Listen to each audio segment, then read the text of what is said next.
Welcome to ચેતુસ kitchen. તો આજે આપણે કોઈ પણ વ્રત કે ઉપવાસ માટે ફરાળી ભાખરી બનાવવાના છીએ।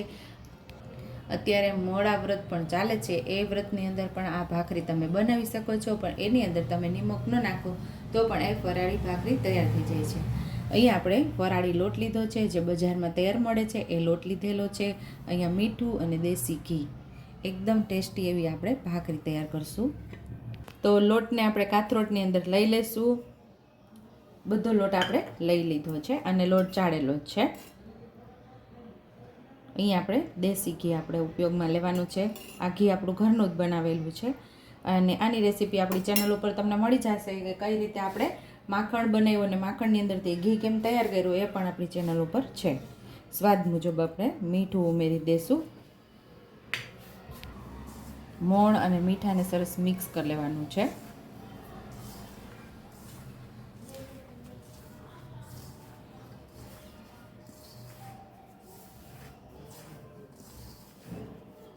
થોડું થોડું પાણી ઉમેરી અને કઠણ એવો લોટ બાંધી લેવાનો છે।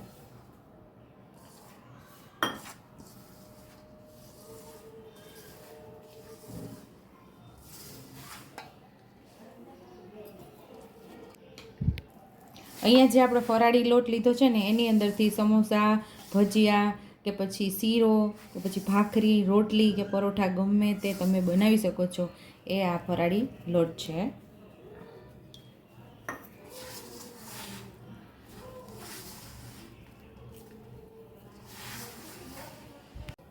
તો આવો કઠણ આપણે લોટ બાંધી લેવાનો। તો લોટ આપણો બંધાઈ ગયો છે, તો હવે આપણે ભાખરી પણ તૈયાર કરી લઈશું। તો આટલા લોટ બાંધીને એમાંથી 3 લુવા આપણા તૈયાર થયેલા છે। તો હવે ભાખરી આપણે તૈયાર કરી લઈશું। થોડી વણી સાઈડ પલટાવી અને વાળી લેવાની।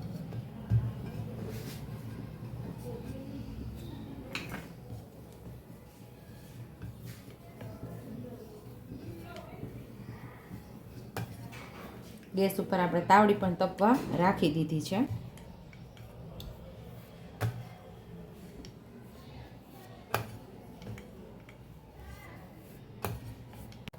ભાખરી આપણી વણાઈ ગઈ છે, તો તાવડીમાં ઉમેરી દઈશું।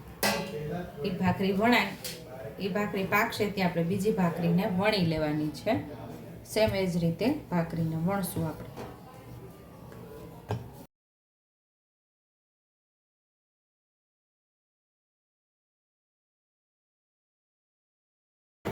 ભાખરીને આપણે સાઈડ ચેન્જ કરી લીધી છે।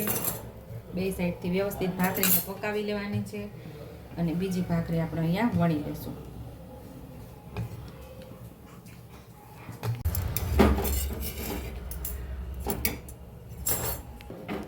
બે સાઈડથી સરસ ફેરવતા ફેરવતા સરસ ભાખરીને પકાવી લેવાની છે।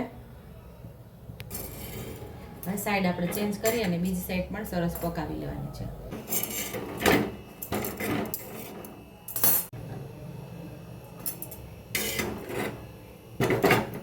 સાવ ગેસ ધીમો કરી અને પાછી ભાખરીને ગેસમાં પણ પકાવી લેવાની છે।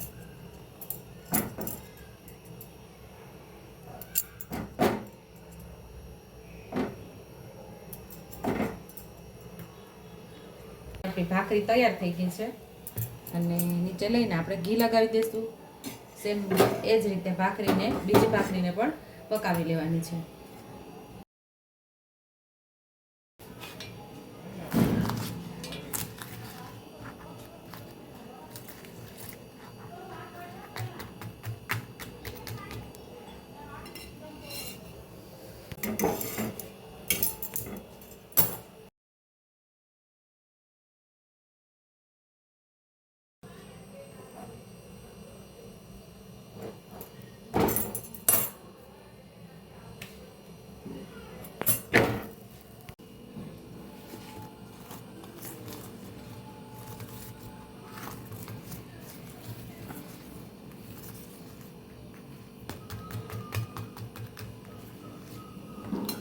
વ્રત કે ઉપવાસમાં ખાઈ શકાય એવી મજા જ પડી જાય તેવી ભાખરી આપણી તૈયાર છે।